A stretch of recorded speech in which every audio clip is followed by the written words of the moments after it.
इस वीडियो में फंक्शन करिंग के बारे में डिटेल में बात करेंगे। ओके। जनरली अक्सर आपने सुना होगा फंक्शन करिंग, बट ये होता क्या है। तो दोस्तों देखिए, उसको समझिए। मान लीजिए कि हमारे पास एक फंक्शन है। ओके, फंक्शन के अंदर ये एक फंक्शन है और एक फंक्शन एक और फंक्शन को रिटर्न कर रहा है। तो हम बोल देते हैं इसे फंक्शन ए। ये एक और फंक्शन को रिटर्न कर रहा है, तो हम इसको रिटर्न भी करवा देते हैं। रिटर्न फंक्शन मान लीजिए बी को ये रिटर्न कर रहा है, राइट।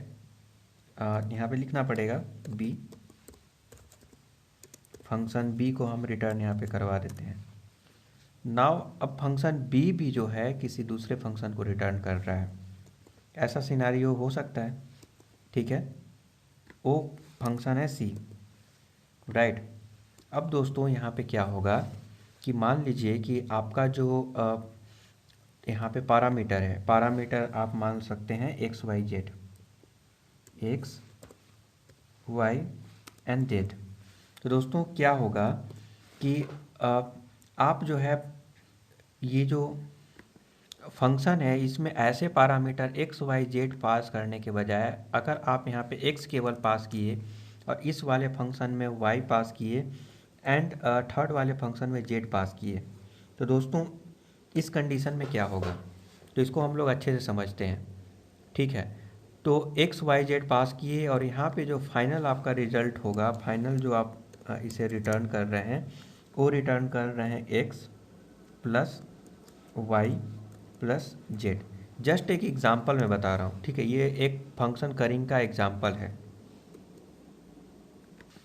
तो दोस्तों ये फंक्शन क्या कर रहा है कि एक ही आर्गुमेंट यहाँ पे ले रहा है और ये अनदर फंक्शन रिटर्न कर रहा है जो कि वो भी एक अलग आर्गुमेंट ले रहा है। ओके, तो अगर हम यहाँ पे रिटर्न एक्स वाई जेड करते हैं, एक्स वाई जेड को अगर हम यहाँ पे एडिशन करके ऐड करके अगर हम रिटर्न करते हैं, तो दोस्तों आप यहाँ पे नोटिस कीजिएगा कि जो ए है वो फर्स्ट फंक्शन से आ रहा है और दूसरे फंक्शन से बी फंक्शन, वाई जो है बी फंक्शन से आ रहा है एज अ पैरामीटर। तो जब आप इसको कॉल करेंगे तो कॉल कुछ इस प्रकार से करेंगे, जैसे ए को कॉल करेंगे तो यहाँ पे उसका आर्गुमेंट पास करेंगे, तो मान लीजिए कि 3 पास कर दिया मैं। नाउ ये जो रिटर्न कर रहा है ये भी एक फंक्शन ही है, तो आप इसे पास इस फंक्शन के लिए दोस्तों एक दूसरा आर्गुमेंट पास करेंगे। तो मान के चलिए कि आप 6 पास कर रहे हैं, देन तीसरा फंक्शन फंक्शन के लिए आप आर्गुमेंट पास करेंगे, लेट से 9। ओके, जस्ट मैं रैंडमली एक नंबर ले लिया डेमोन्स्ट्रेशन के लिए। तो मैं कंसोल लॉक कर देता हूँ ताकि आप इसका आउटपुट देख पाएँ। तो यहाँ पे ऐड होकर इसका आंसर मिल गया। कई सारे लोग ये भी सोच रहे होंगे कि क्या ऐसा होता है क्या। तो दोस्तों एक फंक्शन को आप ऐसे भी कॉल कर सकते हैं, ठीक है। ये थोड़ा सिंटेक्स बहुत ही वायर्ड है, बहुत ही अजीब दिख रहा होगा आपको, बट आप ऐसे भी यूज कर सकते हैं।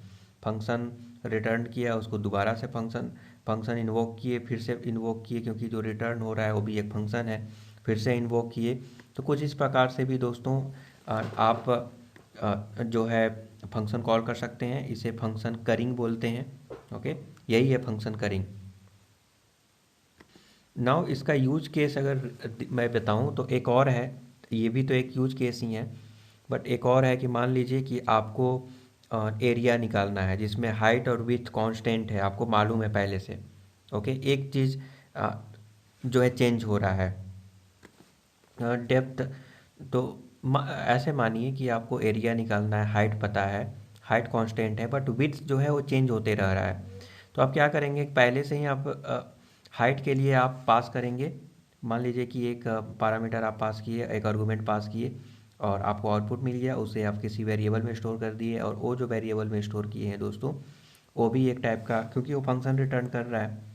जस्ट लाइक अगर मैं यहाँ पे दिखाऊं तो let say variable sum is equal to, मैं कुछ इस प्रकार से मैं कर दिया, sum something like that, sum fun.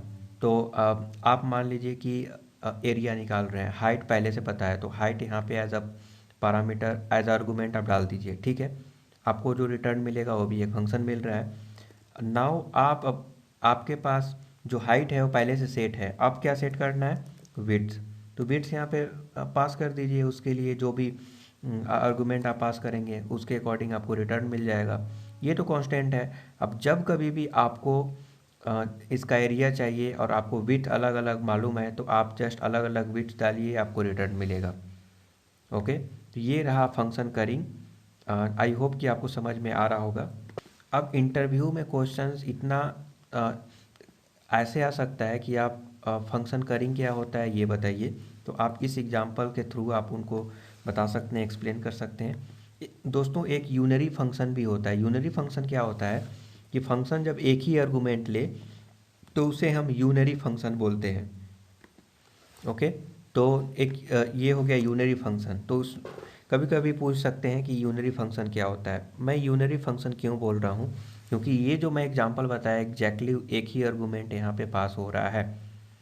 Now आपको जो मल्टीपल चॉइस क्वेश्चन के फॉर्म में जो इंटरव्यू में क्वेश्चंस आते हैं, उसमें अगर हम बात करें तो कुछ इस प्रकार से आपको आएगा कि मान लीजिए कि आप नॉर्मल फंक्शन अगर कॉल कर रहे हैं, अगर ये एरो फंक्शन है, तो एरो फंक्शन कैसे लिखते हैं। एरो फंक्शन आप लिखेंगे, अब मान लीजिए कि मैं एक वेरिएबल ले लेता हूँ, वेरिएबल एक्स वाई जेड कुछ भी मैं ले लिया, एक वेरिएबल ले लिया, और उसके लिए एक मैं ये देख सकते हैं मैं एक एरो फंक्शन लिख रहा हूँ।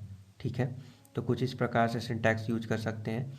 और हम यहाँ पे क्या करेंगे कि नॉर्मल फंक्शन में हम ऐसे ए ओके ए बी सी नहीं, एक्स वाई जेड ही मान लीजिए पास कर देते हैं। एक्स वाई जेड तीन आर्गुमेंट यहाँ पे पास किया मैं, और यहाँ पे मैं तीनों को ऐड कर दूंगा। ठीक है, तीनों को मैं यहाँ पे ऐड कर दूंगा, तो यहाँ पे मैं कर देता हूँ A plus X plus Y plus Z, something like that. Right, तो ये आपका नॉर्मल फंक्शन है, बट इसी को आपको फंक्शन करिंग के फॉर्म में लिखना है, तो आप कुछ इस प्रकार से लिख सकते हैं। एक फंक्शन है, फंक्शन बोल दीजिए यूनरी फंक्शन है, जो कि एक दूसरा फंक्शन y ले लेते हैं, y भी एक फंक्शन है। राइट, y भी एक फंक्शन है, तो आप जनरली इसको हटा सकते हैं। एक ही अगर है तो ये वैलिड है, और यहाँ पे जेड यहाँ पे लिख सकते हैं जेड, और लास्ट में जो फंक्शन होगा उसमें आप रिटर्न कर देंगे एक्स वाई जेड, कुछ इस प्रकार से। मैं दोस्तों इसलिए मैं ये बता रहा हूँ ऐसे, इसको हम यहाँ पे लिख देते हैं करिंग। ये भी फंक्शन करिंग का एग्जांपल है, क्योंकि इस टाइप से देखिए इंटरव्यू में हमेशा कंफ्यूज किया जाएगा आपको। कंफ्यूज करने के लिए कुछ इस प्रकार से शॉर्ट फॉर्म में भी लिख सकते हैं, तो आप ध्यान रखिएगा। राइट, नाउ यहाँ पे जेड होगा, एक्चुअली इट्स अ जेड। तो अगर हम इसको कॉल करेंगे तो कुछ इस प्रकार से कॉल करेंगे। एक्स वाई जेड के लिए अगर हम फंक्शन कॉल करेंगे तो जस्ट एक्स वाई जेड, और यहाँ पे एज अ जो आर्गुमेंट है वो पास कर देंगे, लाइक 1 2, और यहाँ पे 3 में पास कर दिया। बट इसके इस कंडीशन में दोस्तों कुछ इस प्रकार से पास करेंगे, ये फंक्शन को कॉल करना पड़ेगा मल्टीपल टाइम्स। तो मैं यहाँ पे पास कर दिया 1, देन फिर से ये इन्वोक करेंगे 2, एंड देन फिर से इन्वोक करेंगे 3, कुछ इस प्रकार से 6 मान लीजिए। ठीक है, अब इसका आउटपुट करने के लिए हमको कंसोल करना पड़ेगा, कंसोल करके ही इसका हम आउटपुट देख सकते हैं। तो मैं कंसोल कर लेता हूँ, कंसोल लॉग,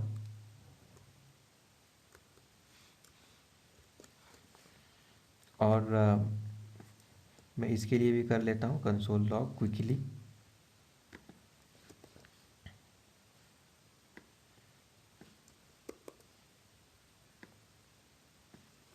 दोस्तों अगर मैं इसे सेव करूँगा,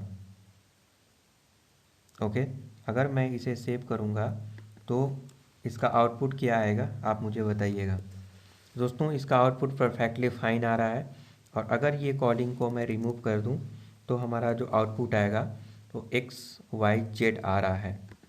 और अगर मैं यहाँ पे 6 डाल दूं, अगर मैं इस प्रकार से भी कॉल कर सकता हूँ, जिसे बोलते हैं फंक्शन करिंग। आई होप कि आपको समझ में आ गया। अगर फिर भी किसी भी प्रकार का डाउट है तो आप कमेंट करके पूछ सकते हैं। Thank you for subscribing the YouTube channel. Have a nice day.